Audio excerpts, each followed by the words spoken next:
CBS News has learned the Department of Homeland Security is asking immigration agency employees to help relocate Afghans who assisted U.S. forces over the last 20 years.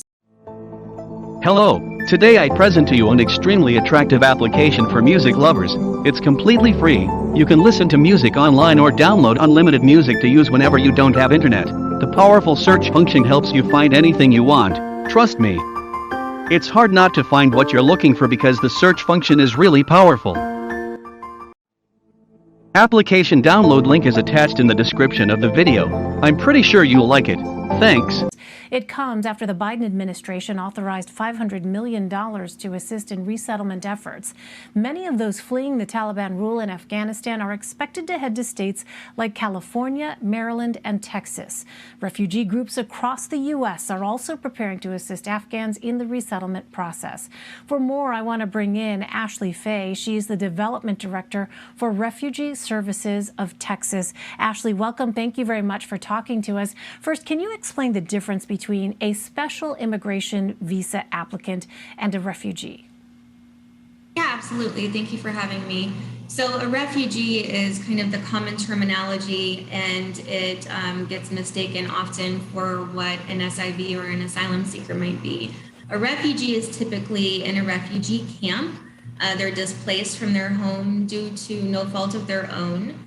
And while they're there, they apply for refugee status. Only about 1% of people get chosen for refugee status. And then from there, they're allocated to a country not of their choosing, where they're resettled. A special immigrant visa entrant, or an SIV as we call them, that's a little bit different. So they kind of sign up for the program on the front end and agree to help our military, American military, in their home countries of Iraq and Afghanistan. And as a result, they have a target on their back. And so it's our responsibility and our promise to them to resettle them here in the United States.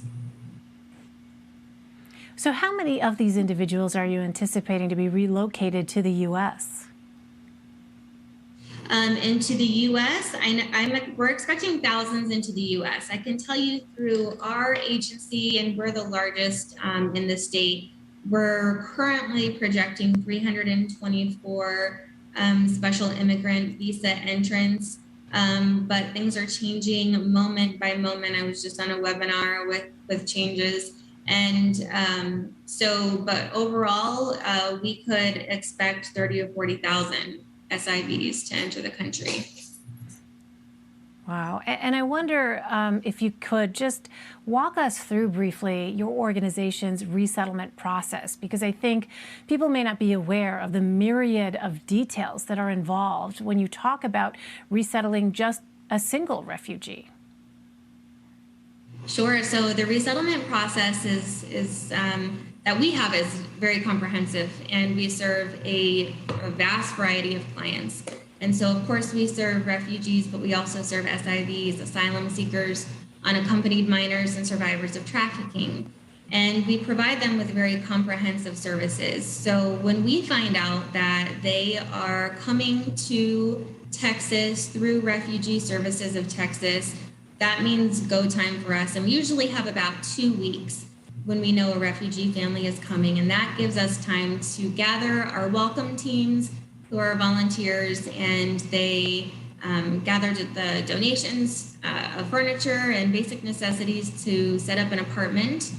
And from there, we pick them up at the airport, and case management starts immediately. And so kids are enrolled in school, families are found medical care, we have mental health services, we have legal services, so it's kind of endless. We try to be sort of one-stop shopping for the clients that we have. And how might this increase in SIVs specifically impact your timeline now for preparing to resettle someone? I'm sorry, I can't hear you very well. Can you repeat that?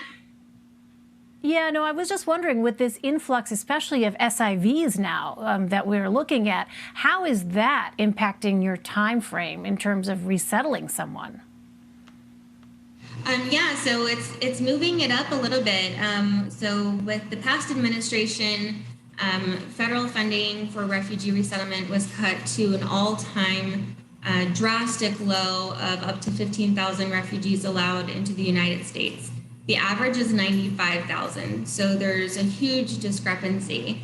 And so we were waiting patiently for Biden's decision to raise that cap, and he did. And so we started to see a trickle come in. COVID also was an impact. And now all of a sudden we're seeing this wave of people who are really escaping life and death situations. And so it's all hands on deck. It's organized chaos at the moment, but we are so excited and happy to have them here. It's exactly where they should be.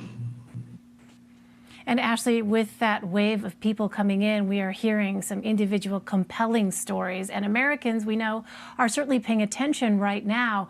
What can people do? How can they help? When they see these images, some people inevitably, will wonder what it is that they can do to help some of these individuals. What would you say to them? Yeah, and we'd love to have that conversation with you. So definitely check out our website, which is rstx.org. For Refugee Services of Texas. And on there, you'll find some actually fun events. We have fun at our job too. We're having a client, staff, community member soccer match come up. So we have some fun things in the works. And there's also a way to donate on that page. And that's really significant. Unrestricted funding allows us to do what federal funding does not allow us to do, and to go above and beyond the very minimal services that they automatically receive, the refugees automatically receive. So we ask for your contributions and your generosity, and whether you're giving $1 or $1,000, we're so appreciative. Well, Ashley, Faye, I know this is a really busy time for you and your organization. Thanks very much for taking the time to talk to us today. We really appreciate it. Absolutely. Thank you so much.